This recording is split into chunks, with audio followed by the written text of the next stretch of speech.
I'm Wesley Morris, and this is Cannonball. Today, this is the person in your neighborhood.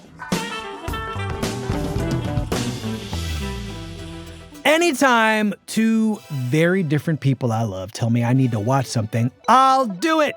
Even if it's something I strongly suspect I'm not going to enjoy watching at all. 911, what is the answer? Somebody got shot. His mom got shot. Hey, is your mom laying in the grass? Yes!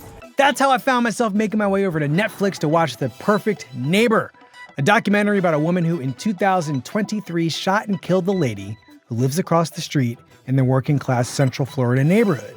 The shooter, Susan Lorincz, is a middle-aged white woman. Her victim, Ajike Owens, is a much younger black woman and the mother of 4 children.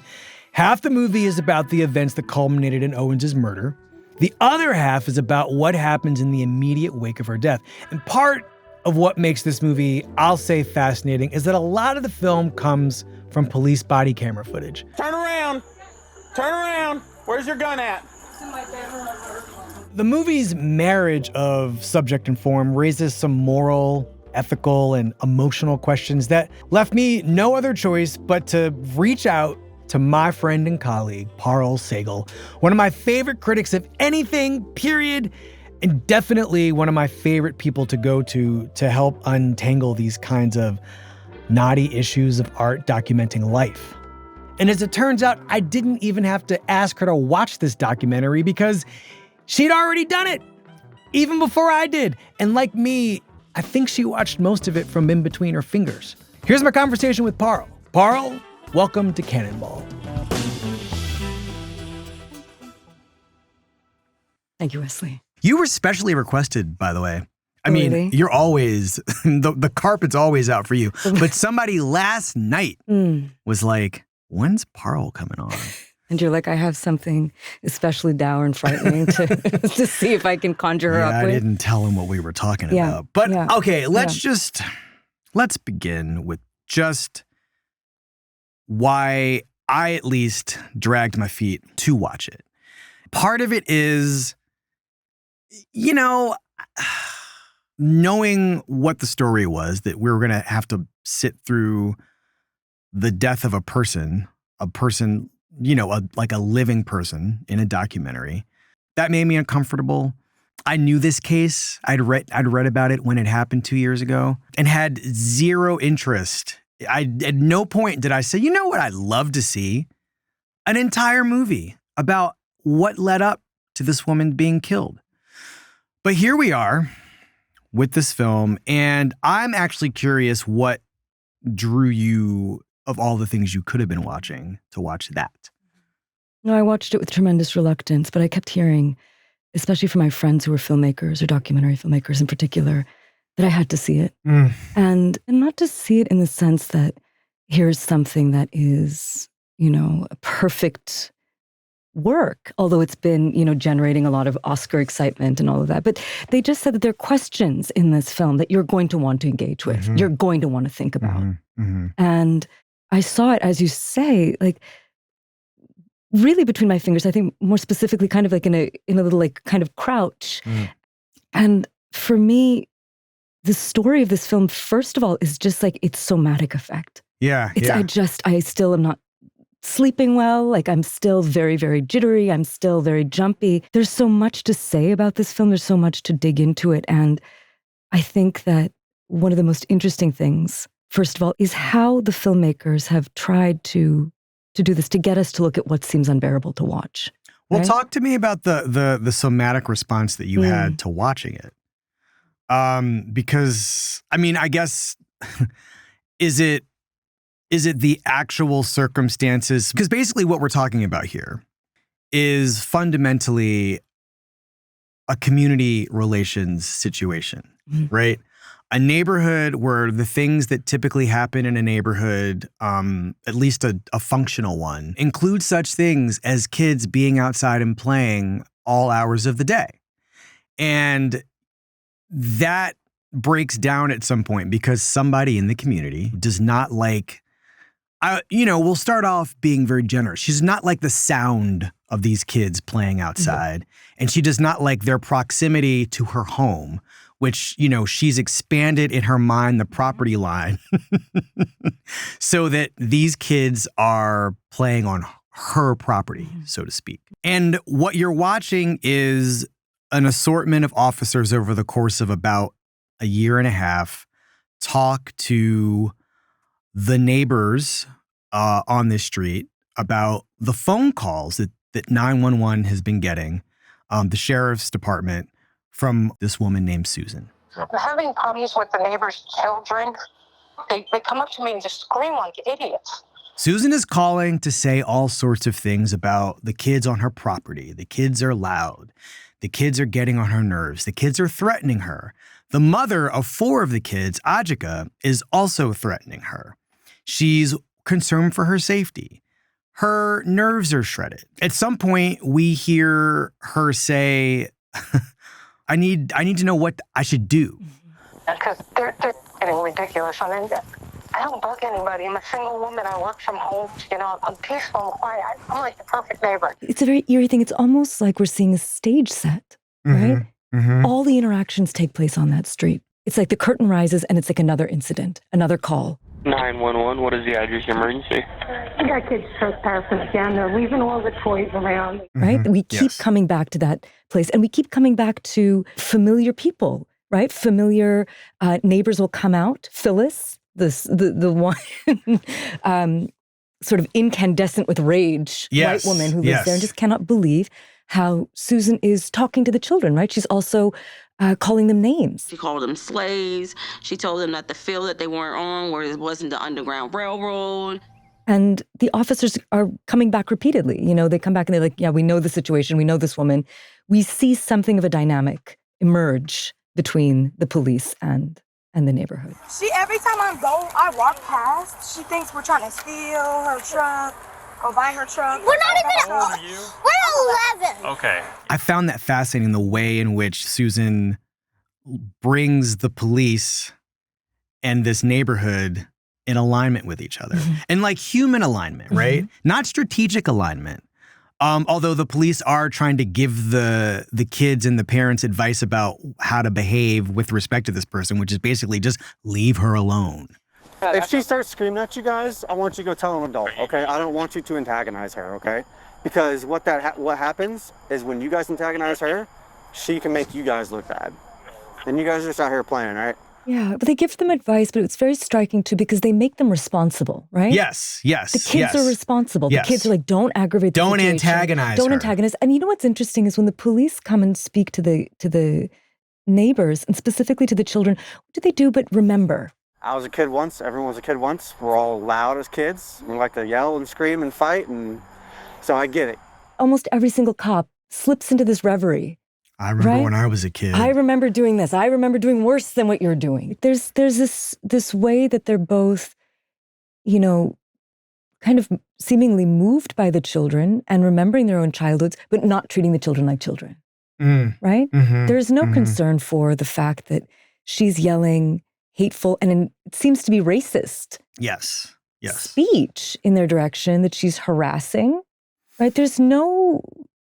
It's very, very striking that it's sort of seen as this, well, unhinged, cranky old lady, you know, who it's best not to rile her up. Just don't upset her. Right. So I think that this movie is very interesting to me because I do think that when I think about it, when I struggle with it, it's with 2 films. One is the film that I think the documentary filmmakers think they're making. Oh, I love this distinction. Right? I love this and distinction. then the second one is the film that I'm watching, right? And I think that as far as I can tell from interviews and all of this, they see the film as indicting the officers in a way that I don't, right? And that I think that most viewers What's the indictment? That there was not more of a sense of sticking up for the kids and being more proactive in protecting the community, right? But that's not what I think most of us get when we watch the film. I should say a little bit about the director, who's very, very interesting. A woman named Geeta Gandhir, who is Indian American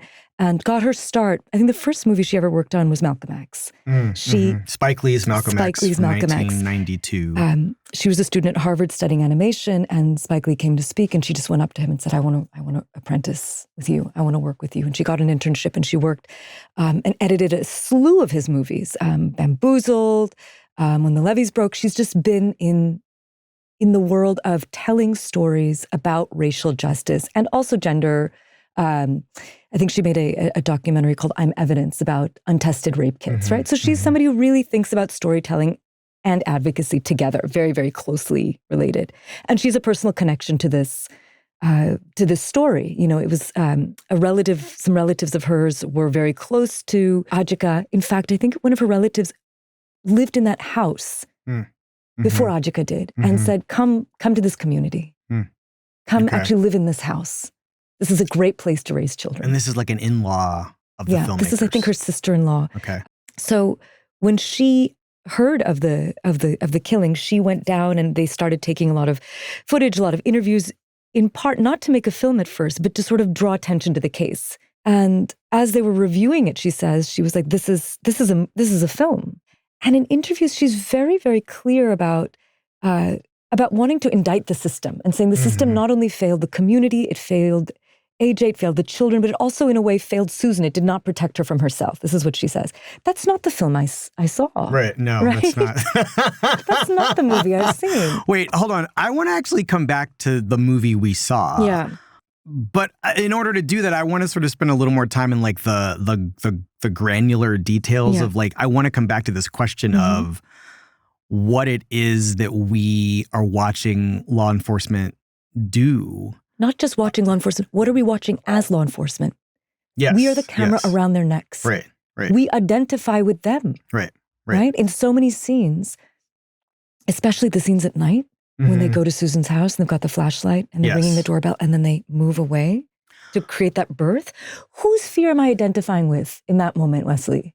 I mean, right? Yes. Who am I being collapsed? Whose consciousness am I being collapsed inside? The other thing that I find really notable about this framework that we're talking about and the way you've identified who we're identifying with, just in terms of point of view, is the number of times we hear the police say to Susan, you know what? I know you don't like these kids playing and making all this noise and stuff. I know you think it's obnoxious, but I'd rather kids be screaming because they're out here playing and have a good time than stealing cars and robbing people. So I'd rather have them doing this than committing crime. I'd rather be here talking to you about like noise. Yeah. And I felt like they're like the binary here is that if these kids aren't getting on Susan Lorinc's nerves, they're going to be out in the streets doing something else. Yeah.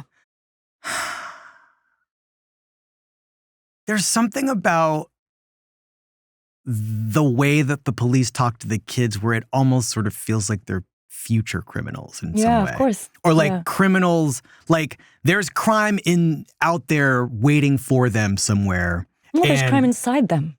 Yeah. Yes. You know? Crime adheres to these people and like just don't aggravate. Don't get to a point where like you have to like have an incident with this person. Right. And the potential, obviously, it's so different for Susan, right? Because the way that they treat her and interact with her is if there is no potential for danger in her, right? Right. So the children are essentially, as you're saying, potential criminals, sort of kind of something in them is going to emerge that is dangerous and destructive, right? But for Susan, despite however unhinged she's behaving, she's essentially benign and treated that way.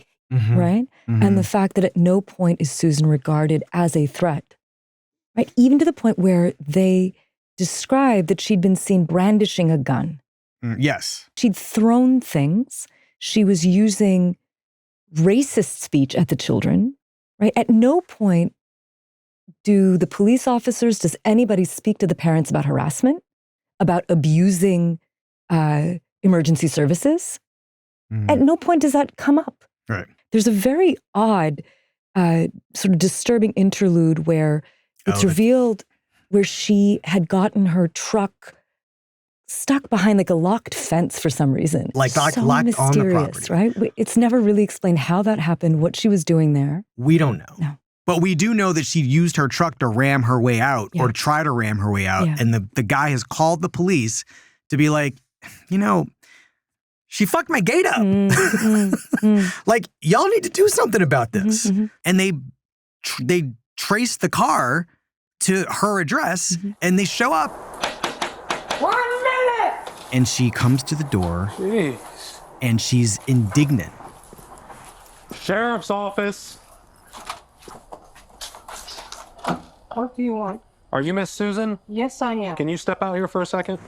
I was in bed. Okay. It's the first time in the movie where we understand that something, I mean, it's not the first time we understand it. It's a corroboration of what we have already come to suspect, which is that this person is off. Something is ratcheting up in her. Something is starting to happen. And so I panicked. I mean, I really panicked. So, And I thought I was in trouble. Like, I thought someone was going to harm me. okay. So here's the issue that we're going to have, all right? This person is capable of damage, right? And one of the things the guy says, who owns this mysterious lot, we don't even know what it is. He says, there's a number. People call the number if they get locked in. But she didn't, you know? She rammed it. Yeah, and then we also see that... And we know she can call a number. I mean, Yes. But we also see there, again, that defense of my fear and my perception, my inability to hold my own fear justifies any and everything. Right. You know, there isn't that sense of like, I can't believe this happened. This is unlike. No, there was a sense of, listen, when I get to this place, I can, I feel entitled to do these things. And Susan fully understands. I mean, we can get into or set aside even what her state of mind is, her mental health, but fundamentally, for my purposes at least, this is a white woman who understands the power of her whiteness. And the kids also understand the power of her whiteness because she is called the Karen. You guys chasing a dog or trying to put a dog into a car or something? No, the Karen called. Yeah. The Karen called. Yeah, she's saying. I don't know why she keeps trying to wake her. The neighborhood understands her, and these 11-year-old kids also understand as 11-year-olds what their relationship is to this person. Like among themselves, they're just living life. They're not a problem. But this woman is problematizing them and understands that one way to lure the attention, because I feel like this is part of the dynamic here, the attention of the police is by exploiting the thing that we're talking about the crime inside these children. Like where no crime is being committed, but the fact of them is a crime. The fact of them is a crime, and the fact of her as she experiences herself is what she regards as her profound vulnerability. Victimhood. Every time we see her, it's very striking. Not every time, but I noticed how she'll frequently be like, I'm cold. She's always trying to make herself small in physical discomfort. This is hurting. I have this ailment. I'm working on, so there's a sense of her own inflated sense of her own weakness, her own vulnerability, her own fear, her own victimhood. And I think what's interesting about Susan in these moments is that we get to see the variety of moves she has, right? We see different versions of her. Yes. And that to me, I think, when I was sort of processing this film and trying to ask myself, what did I see sitting through this film, which was so hard to watch? And again, it goes back to this idea that the film that these filmmakers have given us, slightly, it's a bit more wayward than they would like, And I think that one of the things that it shows us very, very clearly are these selves that people create and trot out in front of institutions, right? And how dramatically we see a Susan who will be protesting, I'm scared of the children, or what do you want? I'm indignant, it's nighttime, how dare you bother me? Oh, I'm in trouble. Okay, I'm a little bit cold. I'm a child now. And then I'm a child. But then when that doesn't quite work, then we hear that other voice, a very pragmatic voice happens. Listen, I'd taken some medicines, that's why I didn't want to talk. Now I can talk, and I can explain it, and I can make it right. Right. Yes. So we see the savvy. Right. There's the victim, the orchestrator, and she's managing the police throughout this film in a way that I found very interesting. She's very good at it. Well, I mean, she's the person who does all the summoning. Yeah. But we should say that the one time to just sort of be in the events of the film. The one time that the community calls the police on Susan, it's too late. 911, what is the actual? Somebody got shot. His mom got shot.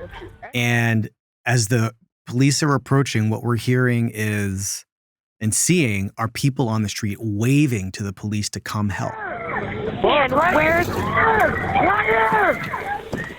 And it's really devastating, in part because, we know that Ajike Owens has been shot. And you're watching the kids cry for their mother. The neighbors cry for the kids and the mother. At some point, it's clear that a parent is needed. So they summon the police, summon the father to come to the scene. And then the father is tasked with telling the kids that the mother has First, died. we have to see the father be told. Yes. And he lets out this sort of primal sound.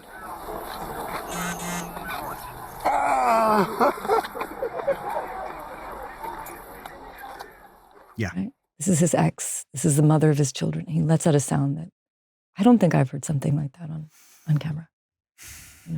They're full of moments Not in like a this. documentary. No. It's rare. No. And in part also, as you're watching that, we're watching it because there's a police officer following him, right? He kind of staggers off and there's somebody watching him. Everything we see, it's because there's a cop standing there's a cop there. watching. Right? And very close, right? Then we also, as you say, he has to tell the children. Today has been a very bad day. There's something bad that's happened. And y'all seen it, y'all understand it, y'all experienced it, right? Okay. Y'all love me? Okay. Y'all love mom? All right. Well, I got some bad news to tell you. Mom is not coming back anymore. Come. No, come here. Come over here. Listen to me. No, I know. I mean, that's something that, I don't know, I was following the sort of conversations online about the ethics of showing that scene of the children hearing that their mother had been killed and how people feel, and I don't know, I also really struggled with that. I struggled with, like, this is something that I don't know if I'm entitled to see. Do I deserve to see this? I really struggled with this. I really struggled with the notion of how I would feel as a child having that moment captured in that way and then put on the world's biggest streaming platform, right? And the idea about children and informed consent and all this sort of stuff that we think about. Right? Ajike's mother was very intent on keeping all of this in the movie. And the filmmakers and her, as they've been, sort of doing interviews. Her name is Pamela Diaz. Pamela Diaz, right? And she's, one of the things that she said is that she's invoked the lineage. And she said that she thinks about the mother of Emmett Till. Mamie Till, sure. Who insisted that her son's bludgeoned corpse be put on display for the world to see at the funeral. And then to be photographed and put in magazines, to say, look what they did to my child. Yeah. So this is something that also feels so deeply important to consider when you think about a film like this, which is made for a number of reasons, right? And one of the reasons I think this film was made, as the directors have said, was for the family, and was a way to do something with their grief and to translate their grief into a form of action, a form of memorialization, I really want to sit with how the movie was made, because I think a really surprising thing that happens, at least for me, because, the thing that the movie tells you the minute you sit down to watch it is like, this film is comprised of 2 years of police body camera footage. What it does not tell you is that you will be spending the back half of this film basically with Susan and her police interrogation, 2 of them. I was astonished by the second interrogation. Susan? Okie dokie. Susan, I appreciate you coming back in and talking. Because that's the one where the detectives they know what they're going to do at the end of this thing. They're going to basically arrest her. And they're asking her questions about whether or not, if we looked at your search history right now. Is there anything kind of research on your internet history that would show that you've done research on like self-defense? Or have you ever heard of the term stand your ground? Yes. Have you ever done any kind of research on that? Yes, when it was mentioned on some guy shot someone at a convenience store, and they said stand your ground now was. Which she concedes, I have, because 4 weeks pass between the shooting, Ajike's death, and this second interrogation. Yeah, it's a substantial amount of time, yeah. Susan, I think you know the reason why I'm asking that question. You're smart, okay? And the reason is... Oh, hell no. No, absolutely. I know what you're thinking. Did I look up the laws so I could do something? No, absolutely This is not a situation where you set something up because you were tired of this person, you were tired of the situation that they put you in. No. We kind of went through your first interview, and in that first interview... But at some point, he's like, ma'am, I'm going to have to place you under arrest. And the most extraordinary thing happens. Okay, so you're going to go with this deputy. No, I'm not. You're going to be booked in. No, I'm not. And fingerprinted. No. They're going to take your pictures, and then you'll have an arraignment in the morning. I'm not going to, sorry. She says no. There's a phone down there. You'll be able to call whoever you need to call, and right there in booking. I'm not going. But, Susan, we are going. There's no change in that now. You're under arrest. In fact, we can probably go ahead and put handcuffs on her. Let's get you handcuffed. No. Stand up. No, don't touch me. Susan. Stand up, Susan. No. Listen. Sorry, I can't. It can go one of 2 ways. It can go an easy way. And all I could think was, I've never thought about the interrogation room as a privileged space before. Yeah. But think about all the people who never get to see one. Never get to see one to plead their case, to explain why they did what they did, to even have the chance to be trapped into saying the wrong thing. What do you think they're showing us? Damn, Parul. That's my question for you. Let's figure it out, because I think that one thing that's happening in that room, the moviness of this thing. Very much so, yes. Is what I found to be the most unsettling. This is a very deeply, profoundly watchable movie. I know how to watch this movie. Yes. I have been trained by the movies to watch the film this movie. The film sort of watches you watching it, right? And sort of can anticipate all these things. But why is it distressing, its watchability to you? Because it's in complete alignment with the police. Yeah. The police, I mean, because the question with found footage for me, my sticking point has always been, who is the editor here? Who has brought these images to us? Right? You want to know who has assembled it, who has touched it, who has cut it. I mean, this is film. It's also like the idea of working with found footage or found texts and reclaiming them and subverting them is not new, right? You have so many works of history that have to derive from instruments of state surveillance and torture, all of the books of history, right, that have to go in and rely on archives of slavery, for example, are trying to remake something out of deeply barbaric documents, But there is always some kind of consideration about how this is being handled, how this is being put together, how it's being reconstituted. I'm thinking of people like Saidiya Hartman, who really thought deeply about what it means to use anything in a state's archive. Yes.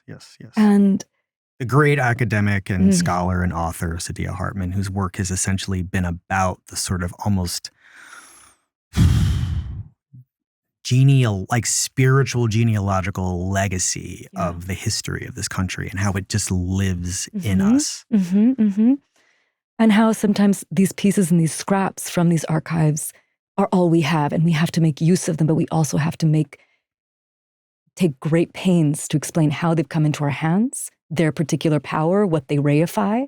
There's an ethics that you have to deploy in the use of these materials. Yes. And I think that the queasiness, the discomfort that attends the watching of this film comes from, I think, the filmmaker's really deep conviction that they are doing something subversive with this. And I actually don't know if I don't know, because I do think that one of the reasons the film has had this kind of purchase on the imagination and seemingly, at least where I'm sitting, galvanized so many people is because what's actually subversive is not that they're reclaiming and retaking this footage and putting it to other ends. It's that it's humanizing the police. That's what feels subversive to a lot of these viewers, right? That they're actually these really nice guys. And I'm watching the police come and, walk up to these group of children and oh my gosh, they're sympathizing with them. They're muttering that the Karen is a psycho. They seem to be on the side of the children and the side of the community, but it's I don't know. The film does not seem to be entirely in control of what it seems to be unleashing. No. And I think that this is the best you can hope for.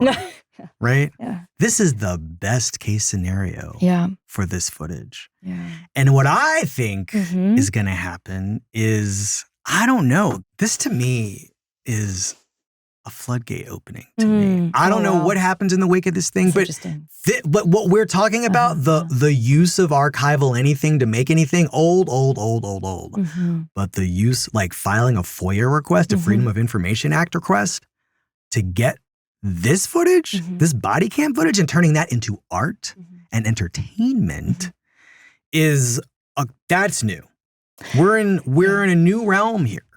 Well, I think we're also the documentary is going to be in a profoundly different realm, because one of the things that I've loved about the form is the moment where somebody comes to sit down in front of the camera and kind of adjusts themselves. And, do you know what I mean? That scene that's so paradigmatic. Yes.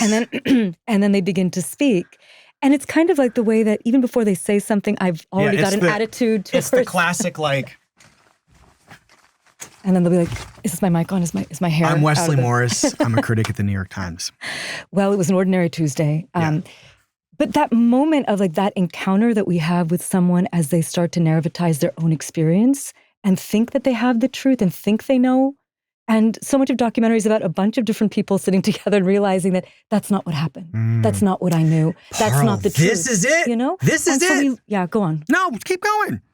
I don't know where I was going. Well, it's basically that that tension has been removed from this process, right? There's an effort to remove that tension, and there's an effort to replace it with something that feels objective and will be presented to us as objective. Right? So in fact, what was beautiful about documentary is that, for me at least, it was always nudging me, the ones that I love, into a place of deeply conditional, partial revelations, partial truths, interpretation, people still living with what they thought had happened, and a sense that they would go on and still have their own other interpretations, right? The complexity of this movie, and the reason that I find it fascinating, is that you are watching, the system is the filmmaker here, right? The system is at least the camera operator. The system is part of the filmmaking team. So I am inherently, I don't know if distrust is right, but I'm a little queasy. Yes. But that queasiness, that feeling of skepticism, that feeling of, I don't know if I can trust this or believe this, these are always feelings that I'm grateful to have. And I think you are too. You mean in a work of art? Or? Absolutely, right? Yes, anything that makes you more attentive, that makes you able to hold these sorts of ambiguities, I like, right? Where I come into, where I struggle with this film, not in a productive way, is that this is not the movie that the filmmakers say they made, right? They made a movie, as they say, that is rooted and embedded in the community, where they took a form of technology that is used to surveil and is used to protect police officers, and from that, they have made a film in which, it's a film, but it's also a fairy tale, right? In which there is this beautiful, multi-racial community that is cohesive, that looks after each other and their children, right? And there is this ogre who lives under the bridge. Right? Who, we don't really think deeply about motivations. We don't really we don't really know very much about anybody in this film, do we? And I think that moment in the moment with the truck, I think is pertinent because it's also one of the few times that we have any other sense of access of story about any of the characters, so to speak, that feels aside that we can use to sort of try to understand what has happened. Can I bring in one piece of information that's not in the film?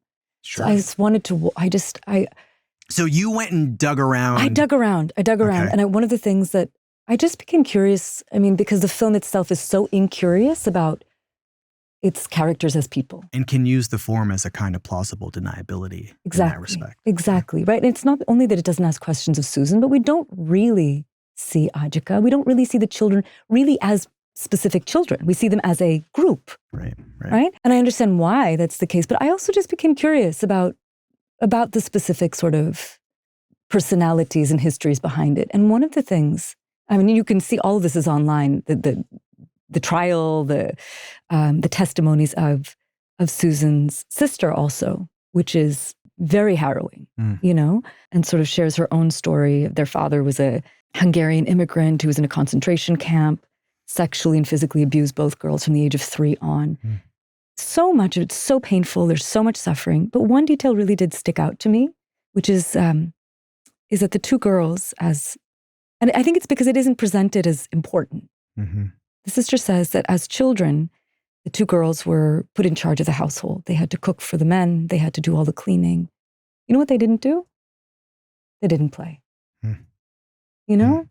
And she doesn't use the word play. She just describes like a daily routine that is just backbreaking, And I just think that there's something there about not just her rage where those children are concerned, but a kind of envy. Yeah. Like a failure. Well, I don't know. She probably associates, I don't know. I don't want to be too much in her head. No, it's hard. It's hard. I do think that there's something about feeling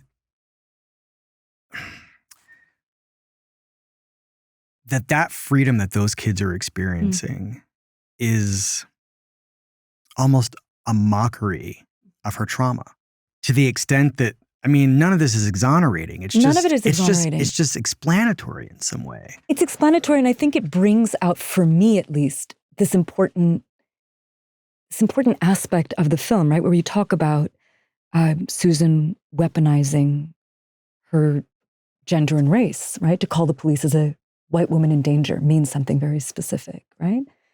But in part, she's doing that because she's weaponizing what she considers to be her trauma, and she feels entitled because of that. She feels entitled because what she has endured is great. And what she tells the police officers again and again, the children are threatening me, and listen, I have this history of sexual and domestic abuse, right? So the entitlement of her background, the entitlement of the trauma she's endured feels salient to me in this story as well. I don't enjoy the talking head movie or documentary approach often because it leads you nowhere visually interesting. True. But what winds up happening as a result in some cases is that you run afoul of a lot of ethical concerns in the pursuit of some higher morality. And I think that's where this movie lives. Because it seems to both pose and live in these deeply difficult ethical knots. Right. And so the ones that the sort of questions that this film is putting in our faces right now about intelligence, about art without fingerprints, about what it means to work with this footage, about where our sympathy lies, about the lines between art and advocacy, I think are just very, very useful to see. I do feel like this movie is very complicated and very deep and raises a lot of questions. And I think that and I'm grateful for those questions. We got to talk about them, which is all I really wanted to do. True. Thanks. Thank you, Wesley.